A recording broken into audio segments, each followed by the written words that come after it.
remember waking and there was just doctors everywhere and my world was suddenly tilted like a boat and was spinning really fast, and there was two of everything with my new double vision. And no one could understand me, and I could not understand. I couldn't begin to fathom why people couldn't understand what I was saying, because to me it made sense. I've never ever been so scared my whole life. It was hell. They made me a communication board, but it was so little and I wobbled so much that when I got function I couldn't point at it. So I'd point out I'm cold but I was hungry. So I'd get bombarded with blankets. I just felt, for ages, felt so trapped.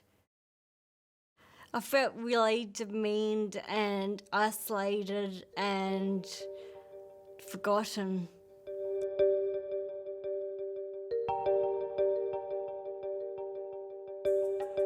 I think it was really, really hard, particularly because I was a young stroke survivor.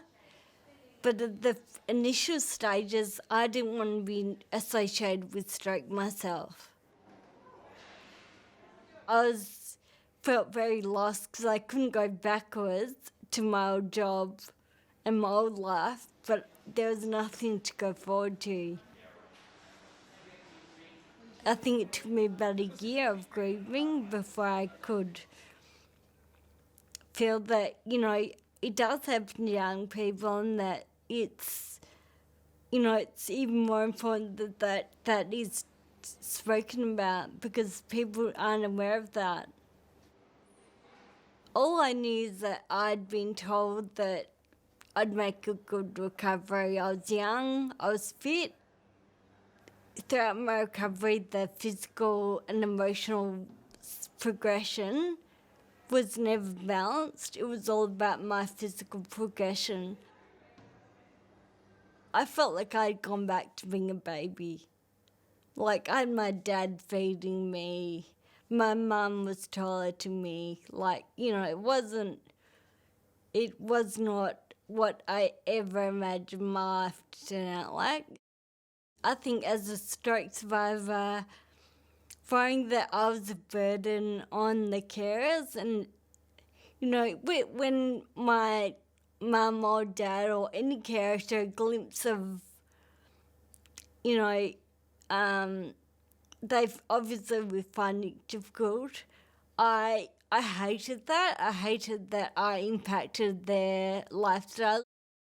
I think throughout that initial time to ensure that I stayed emotionally on track, it was really important. I think I found being around people, being around my friends, so I didn't feel like I missed out too much on that social. I didn't hang around with my parents too much. Probably 90% of my main group friends did not have any link with disability, had never had a person who survived a stroke before other than their grandpa. I found that it was my role to tell them how to react and that it was okay for them to open up to me. I knew it was my role to make it easier for them. I wanted to try and, sound stupid, but elicit that grieving. Like, I wanted to go, it's okay not to know. During rehabilitation, I think I had weekly psychology. But at that point in my recovery, I couldn't speak. So I would often be wheeled up to her room and I remember just sitting there and I felt I was really not anti, but just really, I was like, what is the point of being here? Because all I can do is sit here and listen to her talk, saying that she understood, and I just wasn't in that mindset. I just think that that feeling of acknowledgement is so, so important. And I often say that to therapists that, that rapport building is crucial to any relationship that you have with that patient. In the initial stages of my recovery, I was offered antidepressants as I thought, there were times in my rehabilitation that I was like, oh, really don't, I'm lacking energy and motivation to do this.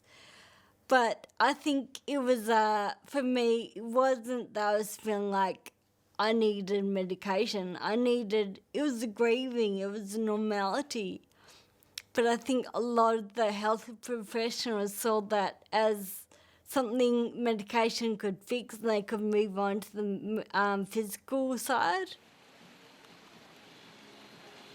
It wasn't until I started to do things again and do new things that I guess highlighted my strengths and not my weaknesses, and I practiced and practiced, that I guess had a new identity. I wasn't the old Em anymore. I had a new direction. And I could see how it was so, so difficult for me to hear my mum or carer say to me, oh, I saw a glimpse of the old Em. And I knew that I couldn't meet that expectation. She was gone. So I was dealing with their denial, and when I in a way accepted that as hard as it was, she wasn't going to come back.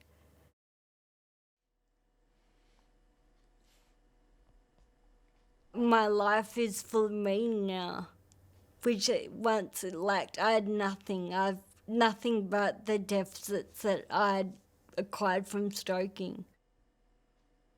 I could easily have gone a different path. I guess I'm not looking like I used to as at the future. I don't know what will happen. I just know that right now I'm content with where things are going.